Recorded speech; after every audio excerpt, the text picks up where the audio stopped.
Hey everyone, let's head to the Funhouse. No, not this Funhouse. The Funhouse I'm talking about is you pay to get in, but you must pray to get out. Let's get it.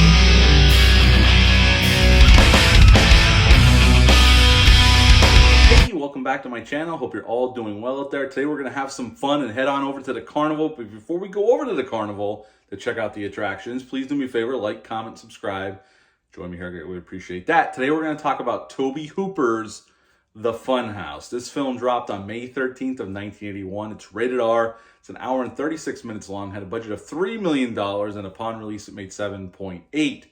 Toby Hooper came in to do this film. Universal had purchased the script, and Toby Hooper was interested in doing it. He came on in. This is after he did Salem's Lot in 79, and after this he would go off to do Poltergeist in 82. Now, as a matter of fact, doing a little bit of research, while he was getting ready to shoot this film, Steven Spielberg approached Toby Hooper about shooting a little movie called E.T., but Toby Hooper had to turn him down because he was busy with this film, but they would reunite with Poltergeist in 82, which we all know the rumors about that film, so we're not going to go into that here. Now, in this film, we got Elizabeth Burridge as playing Amy. She is our main final girl in this film. Cooper Huckabee plays Buzz. He is a guy who they're interested in dating, and actually he was 30 years old playing a teenager here, and you can tell he's not a teenager in this film.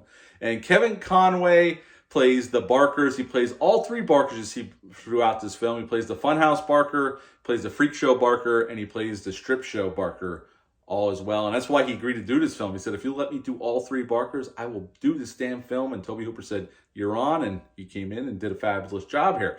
Matter of fact, he's one of the highlights of this film, I got to say. Now, I just bought this 4K from Scream Factory. It was on sale last week for $20, and the transfer is fabulous. This movie has never looked so good. I keep repeating that, but it's true. I watched this last night, and the transfer is gorgeous. Especially this film, the way it's shot, all the carnival lights.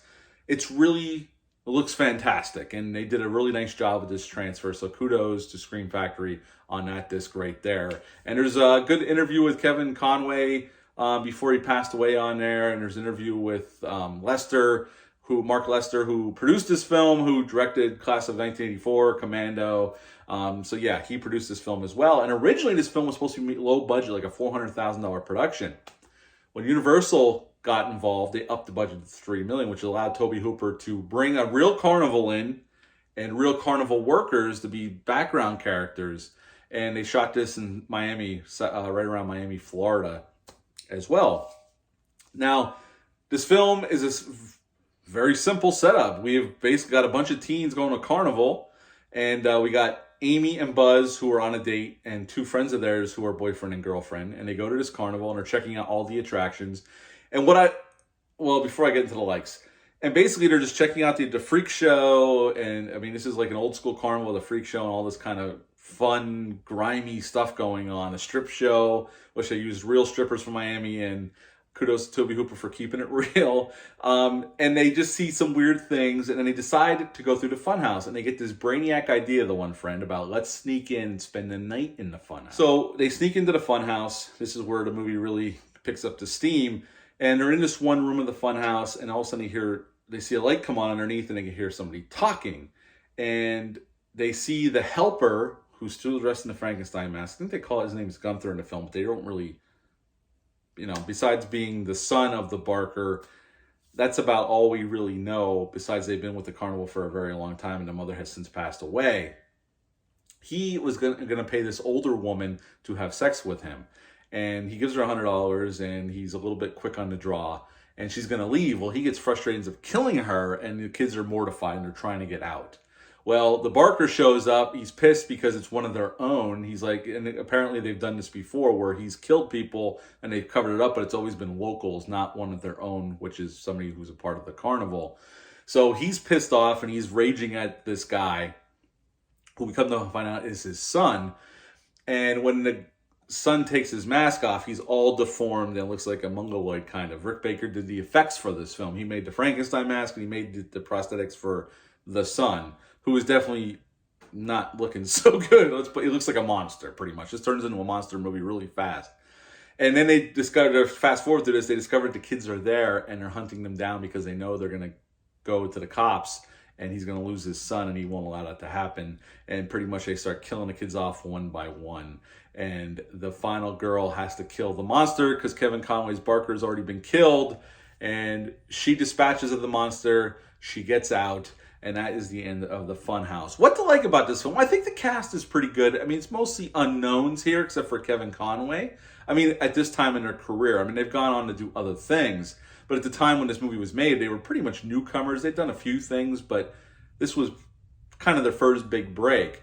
So I think they're pretty good here. I mean, Amy doesn't get a whole... I mean, she's going on this date. She's forbidden from her parents from seeing this boy.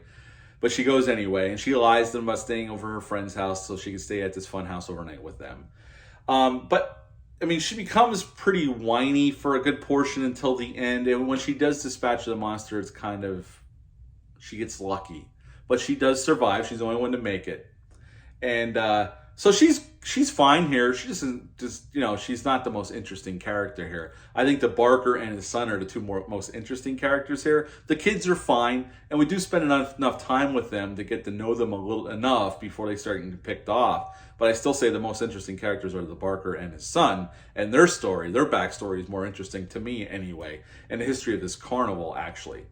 The carnival itself is a huge plus. The setting, it looks like a carnival that's been around for a while, kind of seedy. The lighting is bright colors, but it still gives you that seedy undertones of something where things happen at this carnival that aren't supposed to happen when the lights go out. That's what it kind of gives the vibe off, and certainly things do happen, unravel like that during this film. Now, once it kicks in, it does take its time to get to the carnage, to get to the deaths, to get to the kills. Once it does, it fast forwards like a freight train right to the end of the film. Like, we spent a good chunk of time setting up the carnival, setting up our teens here. And then when the carnage happens, I mean, only 4 people get killed if you include the carnival lady. But once the main carnage happens, only 3 kids get killed because Amy makes it. But it's well shot. I love the way it's shot, how it's framed. I love how Toby Hooper really, this feels like a lived-in carnival. Like, it's an operating carnival, which it was.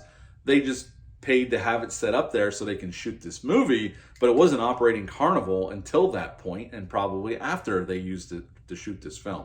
But it's a really well shot film. After this, you go on to do Poltergeist. We know the rumors. We won't get into it. We're not reviewing Poltergeist here. We're not talking about that one. But I like the Funhouse. I think it takes a little too long to get to the carnage. And actually, I mean, it's not truly a slasher film. It's a kind of a suspense monster horror film at the end of the day, because the son is a full-fledged monster once he's unleashed.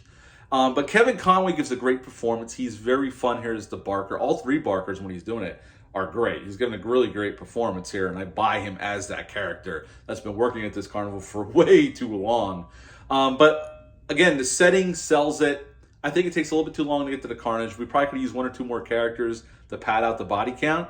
But for what it is suspenseful once it gets going. It's well shot. I love the set design. And it's a well done little monster film, honestly, at the end of the day. Universal bought this script because of the success of Friday the 13th. That's what prompted them to purchase this script.